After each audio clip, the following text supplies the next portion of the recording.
What role does the media play with respect to the loyal opposition? Well, I think the media has essentially killed the idea of a loyal opposition, because you can watch 24/7 hours of news channels. You have Fox, MSNBC, CNN, C-SPAN, whatever you want to watch, and all of these different news channels have different political ideals, and they are showing talking points and give us sound bites of people in this room, saying their one little thing to get on TV and to get to their constituents. So I think the mass media has effectively killed loyal opposition. And the congressional scholar Norm Ornstein talked about how nowadays we have this permanent campaign where all the politicians, they're constantly under strict party discipline, and they refuse to compromise because they had to appeal to the voters. And I think with loyal opposition nowadays, loyal opposition requires that you care for the common good instead of self-interest. And we see with one of our representatives from Alabama, Archer Davis, he voted against a healthcare reform, although his district, which is the 17th poorest district in the nation, will benefit from it. And he voted against it because he was running for governor in Alabama and he wanted to get more votes. I disagree with Stephanie and Wendy. I believe that the media can have a positive role in the terms of loyal opposition. When Martin Luther King stood atop the Lincoln Memorial and gave his I Have a Dream speech, he reached 100,000 people instantly who were standing by the reflecting pool. However, he reached millions, possibly even billions through the use of television, and he was able to enact true social change through the Civil Rights Act and the Voting Rights Act that were passed afterwards. It's because of the media that these interests and these ideals are able to be portrayed to our people and possibly even increase the efficacy of the democratic system. I understand Kevin's argument, but I would more closely agree with Stephanie and Wendy. We have to look at today's media-obsessed climate. As Thomas E. Patterson points out in his book, The Vanishing Voter, for every 5 minutes that the newscaster talks, the politician that they're covering only talks 1 minute. So I think it's really become a more newscaster base on our. But isn't there a diminution of newspapers and digital media as well because of the internet? Yes, the internet, but I think one important thing to think about the internet is that although it does provide for this decline of the newspapers, we can contribute and we can look to the idea of the internet as fostering debate, because it allows me to instantly debate with somebody in California about the issues of healthcare, about the issues of immigration reform or climate change. Yes, you see politicians using Facebook and Twitter and to inform their constituents and to advocate a certain legislation, and I think internet has really helped. But it's a real debate. I mean, aren't we just talking past each other a lot? Much the same kind of criticism that we would make of the mass media more generally. I would completely agree with you that the demise of the newspaper is really something bad for this tradition of debate like we see in the great Senate debates of the 1850s. Especially with Twitter limiting your message to 250 characters, we really see the demise of that great debate. We're back in right there. Thank you.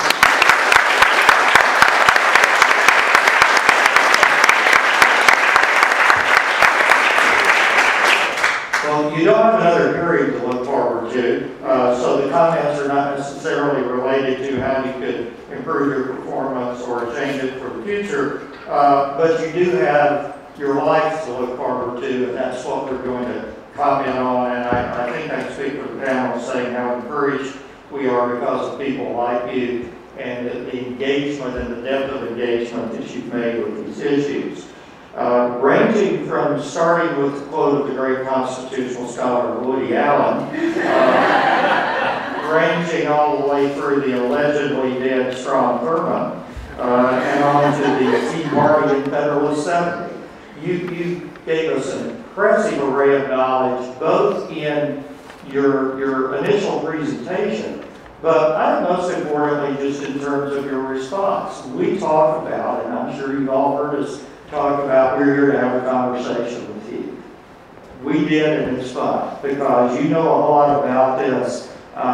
You were bringing up things that we have talked about as a group that we would like to hear groups talk about, and often we've had to try to pull that out for groups. You were beating us to the punch on those. You clearly knew what you were talking about. You weren't just name dropping, and used good analogies and good analysis of appropriate disagreement between yourselves and each able to back it up. No sense that it was manufactured disagreement. So you talked about, I believe, about the loyal opposition encouraging deliberation. You are certainly well equipped to participate in that process, and I congratulate you on your performance. Yeah, I echo what my colleague said. I mean, I think one of the hardest parts for me to judge this group here is that you were knocking off my questions before I had a chance to ask them. And I think that's a wonderful sign when I'm struggling to come up with what else I can ask you, because you're covering ground that needed to be covered, I think, to be fully responsive to the question.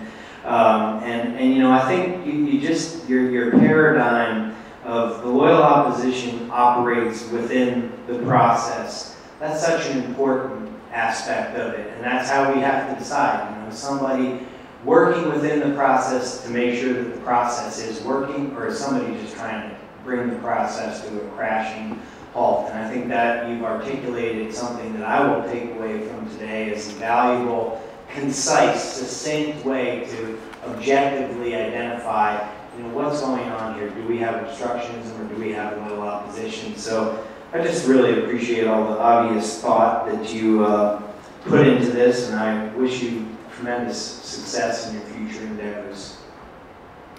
Me too. Thank you. I just want to make a one-sentence observation. You're clearly comfortable with the material, and you actually read and integrated many parts of the entire text and the source documents for the text.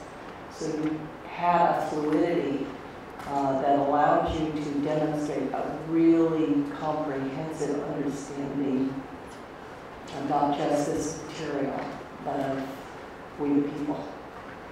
Thank you.